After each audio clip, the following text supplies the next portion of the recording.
नमस्कार दोस्तों, स्वागत है आप सभी का हमारे इस चैनल द ज्योतिष ग्रंथ पर। दोस्तों, यदि आप अपनी लाइफ में कुछ नया सीखना चाहते हैं तो चैनल को सब्सक्राइब जरूर करेगा। दोस्तों, घर में होने वाली छोटी छोटी बातों में कई संकेत छुपी होते हैं। इन संकेत को यदि समझ लिया जाए तो हम जान सकते हैं कि भविष्य में आने वाला समय कैसा होगा और परेशानियां से बैठ सकते हैं। ज्योतिष के अनुसार जब दरिद्रता बढ़ाने की संभावना होती है तो घर में छोटी छोटी बातें इशारा करती हैं।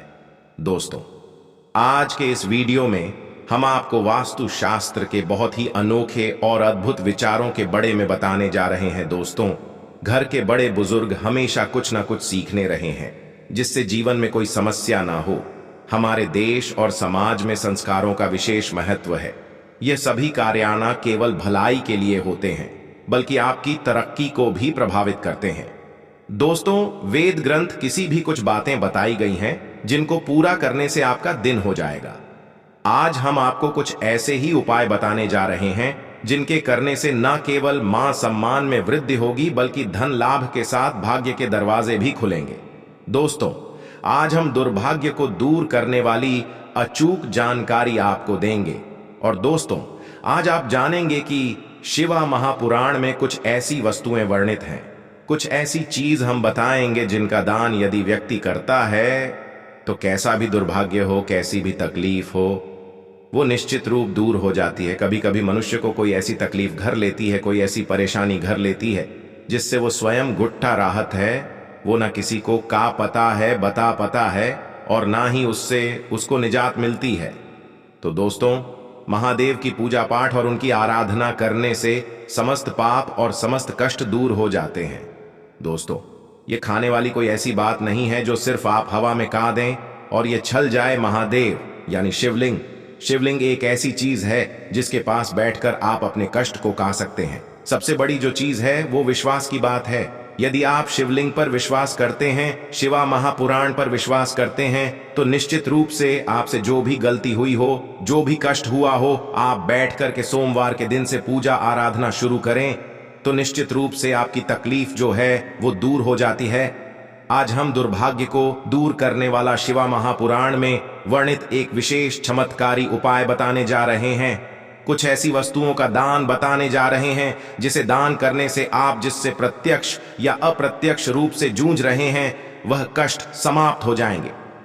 दोस्तों, शिवा महापुराण में है क्या? शिवा महापुराण में शिवाजी की विस्तृत चर्चा है, विस्तृत जानकारी दी गई है शिवाजी के। बड़े में तो इसमें ऐसी 6 वस्तुओं का वर्णन है जिसका दान करने से मनुष्य जीवन के समस्त कष्टों से मुक्त हो जाता है। दोस्तों में जो बहुत दानी महादानी कहे जाते हैं वो लोग दान के द्वारा, पुनः कर्म के द्वारा आज भी जान जाते हैं। जैसे कर्ण को ले लीजिए। कर्ण को कौन नहीं जानता? कर्ण को महादानी की संज्ञा दी जाती है। राजा बाली है और राजा हरिश्चंद्र की कथा तो आप सभी जानते होंगे कि कितने बड़े दानी थे। स्वप्न में देखने के बाद वह अपने पूरे राज्य का त्याग कर देते हैं। दोस्तों, दोनों महर्षि दधीचि को भी दानी महादानी की श्रेणी में रखा जाता है। महर्षि दधीचि एक कबूतर की रक्षा के लिए अपनी हड्डियों का ही दान कर दिया था, त्याग कर दिया था। तो ऐसे भी दानी हमारे समाज में होते हैं, पर दान का यह अर्थ बिल्कुल भी नहीं है कि आप अपने श्रद्धा और अपने शक्ति से ऊपर दान करें। दोस्तों, कोई भी दान अपने समर्थ के अनुसार करना चाहिए। एक चीज और बता दें कि यदि आप कोई भी दान करते हैं तो शास्त्र के अनुसार वो दान आपको कई अधिक गुना होकर के वापस प्राप्त होता है। कभी भी कोई ऐसी चीज ना सोच कि आप दान कर देंगे तो आपका भंडार कोष खाली हो जाएगा।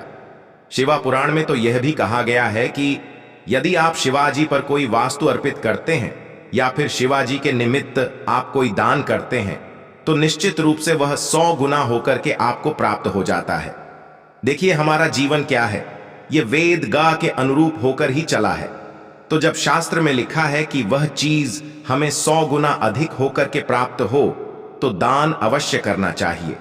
अब क्या क्या दान करना चाहिए, इससे कौन सी परेशानी दूर होती है, आगे देख लेते हैं। लेकिन दोस्तों, उससे पहले आपसे रिक्वेस्ट करते हैं कि वीडियो को लाइक जरूर करेगा, दोस्तों को शेयर कर दीजिएगा, और यदि आपने अभी तक चैनल को सब्सक्राइब नहीं किया है तो चैनल को सब्सक्राइब करके बेल आइकॉन जरूर दबाइएगा। अब देखते हैं हमें कौन सा दान करना चाहिए जो बहुत किफायती है, हर कोई दान कर सकता है, और दूसरी चीज की यह प्रत्यक्ष अप्रत्यक्ष हर संकट को दूर कर सकता है।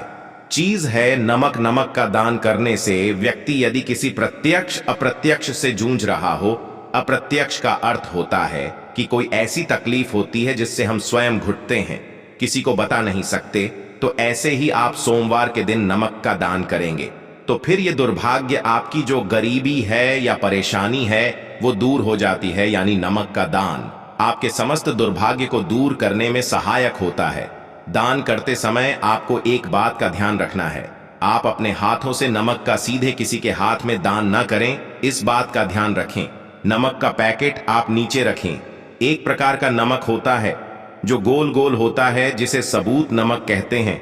वो यदि आपको मिल जाए, उसे आप दान करते हैं तो वो सर्वश्रेष्ठ माना जाता है। पर पैकेट में जो नमक मिलता है, जिसे आप भजन बनाने के लिए इस्तेमाल करते हैं, वह नमक भी आप दान करते हैं। इससे भी आपका दुर्भाग्य दूर होता है। अगली चीज है गुड़। गुड़ का दान यदि आप करते हैं तो इससे आपके रिश्ते अच्छे होते हैं। अब यह रिश्ता आपका किसी से भी हो सकता है।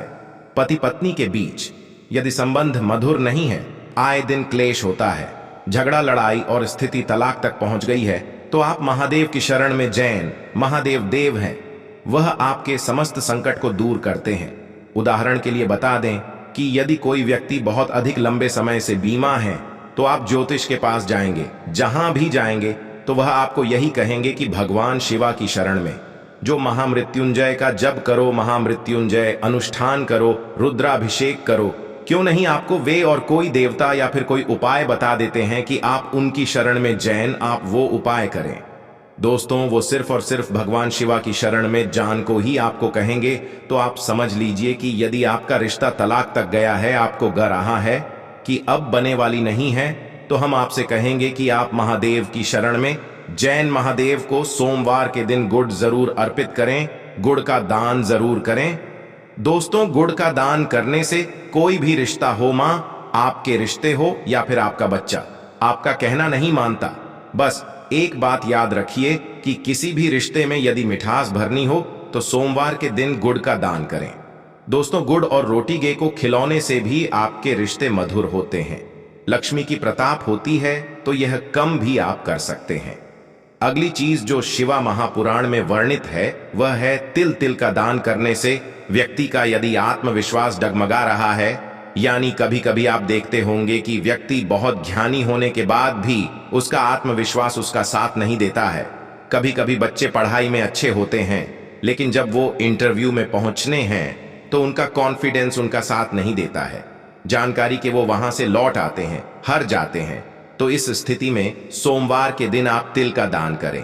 तिल का दान आप कल या सफेद का करें। यदि कल तिल का दान आप करना चाहते हैं तो शनिवार के दिन आप कर दें। ये दिन भी काफी शुभ माना जाता है। अब अगली चीज है घी का दान करने से बीमारियां दूर होती हैं। इससे बीमारियों से आपके शरीर की रक्षा होती है। यदि कोई बच्चा है जो सर्दी जुकाम और बहुत तरह की परेशानियां से जूझता है तो उसके हाथों से घी का स्पर्श कर करके आप कर सकते हैं। घी में यदि घी का भी दान करें तो यह काफी अच्छा माना जाता है, शुद्ध और पवित्र माना जाता है। तो दोस्तों, इस प्रकार से आपको यह दान अवश्य करने हैं। महादेव टेढ़ी चढ़ाने से आपकी बीमारियां और परेशानियां दूर होती हैं, लक्ष्मी की प्रताप होती है। जैसा कि हम सभी को पता है कि महादेव का पंचामृत से अभिषेक किया जाता है। उनको जो 5 चीज चढ़ाई जाती हैं उसमें घी का भी स्थान आता है। तो आप पर भी चढ़ाई, इससे महादेव आपकी समस्त मनोकामना पूर्ण करेंगे। तो दोस्तों, इस तरह की जो चीज है वो हमें प्रति सोमवार दान करनी है। यदि ऊपर युक्त कासन से आप जूझ रहे हैं तो सोमवार के सोमवार आप इन चीजों का दान कर सकते हैं। अगली चीज है दोस्तों अनाज। बहुत प्रकार के अनाज हम दान करते हैं। जैसे कोई व्रत या उपवास रखते हैं तो फिर अंत समय जाते हैं, तो उससे पूर्व में कहा जाता है कि आप ब्राह्मण भोज करो, परंतु ब्राह्मण भोज हर समय संभव नहीं हो। पता है तो हम के निमित्त कुछ अनाज दान कर सकते हैं। अनाज दान करने से मां अन्नपूर्णा आपका भंडार कभी खाली नहीं रखती है। जैसा कि आप सभी जानते हैं कि मां अन्नपूर्णा शिवा की अर्धांगिनी है, मां जगदम्बा स्वरूप है और उन्होंने भगवान शिवा को यह वरदान दिया था कि जो व्यक्ति उनका अंदर नहीं करेगा उसका भंडार कभी खाली नहीं रहेगा। तो ये कोई छोटी सी चीज आप मत समझिएगा कि भंडार खाली नहीं रहेगा। आपके खाली नहीं रहने का अर्थ है कि आपका घर एन और धन से भारत रहेगा। एन और धन यह दोनों चीज एक साथ जोड़कर के इसलिए अच्छी जाती हैं कि जी व्यक्ति के खान पान का जो वैभव है वो भारत राहत है, समृद्धि बनी रहती है, उसके घर में धन की लक्ष्मी की भी कभी कोई कमी नहीं रहती है। तो इस प्रकार का दान आप शिवा महापुराण में बनाए गए समय के अनुसार यानी सोमवार को और कल तिल का दान करना है। तो शनिवार को तरह से दान करेंगे तो निश्चित रूप से आपकी ख्याति फैलेगी और आप जी समस्या से जी दुर्भाग्य से जूझ रहे हैं वह भी धीरे धीरे समाप्त हो जाएगा। धीरे धीरे इसलिए कि कोई उपाय जादू बिल्कुल नहीं होता। भगवान के पास जब आप उनकी शरण में जाते हैं, उनके निमित्त अपने कासन को दूर करने के निमित्त जब आप किसी चीज का दान करते हैं तो निश्चित रूप से भगवान आपकी थोड़ी देर तक परीक्षा लेते हैं। आपको लगेगा कि आपके और बड़े हो रहे हैं, परंतु वो संकट बड़े नहीं होते हैं। धीरे धीरे महादेव जी उसको काटते हैं। आपको सब्र की आवश्यकता है। आप जब किसी परेशानी से जूझ रहे हैं तो सब्र रखिए और धीरे धीरे यह उपाय करते रहे। महादेव की कृपा से सब कुछ अच्छा हो जाएगा, आपका जीवन खुशियों से भर जाएगा। अगली चीज है कपड़ा। दोस्तों, वस्त्र दान करना भी बहुत उत्तम माना जाता है। जैसे कि सर्दियों चल रही हैं तो कंबल दान करना ऐसे में काफी उत्तम माना जाता है। जैसे कि मकर, बहुत सारे लोग वस्त्र दान करते हैं। वस्त्र दान करने से व्यक्ति की उम्र बढ़नी है, व्यक्ति दीर्घायु होता है। तो ऐसे में यदि कोई बीमा है, परेशान है, उसकी बीमारी लंबे समय से ठीक नहीं हो रही है तो उसके हाथों से कुछ वस्त्र स्पर्श कर कर आप दान कर दें, या फिर वो व्यक्ति जान लायक है तो खुद जाकर जरूरतमंदों को दान कर दें। यह उपाय हम नहीं कर रहे हैं, यह उपाय वेद ग में वर्णित है, शिवा महापुराण में वर्णित। तो ये उपाय निश्चित रूप से आपकी संपूर्ण समस्याओं को समाप्त करेगा। कैसा भी दुर्भाग्य चल रहा हो, धीरे धीरे वो दुर्भाग्य महादेव की कृपा से काटने लगेगा। आज के लिए बस इतना ही दोस्तों। यदि आपको यह वीडियो पसंद आया है तो वीडियो को लाइक करेगा, दोस्तों को शेयर जरूर करेगा और चैनल को सब्सक्राइब करके बेल आइकॉन जरूर दबाइएगा ताकि आने वाली सभी वीडियो का नोटिफिकेशन सबसे पहले आपको मिल सके। धन्यवाद वीडियो के अंत तक बने रहने के लिए।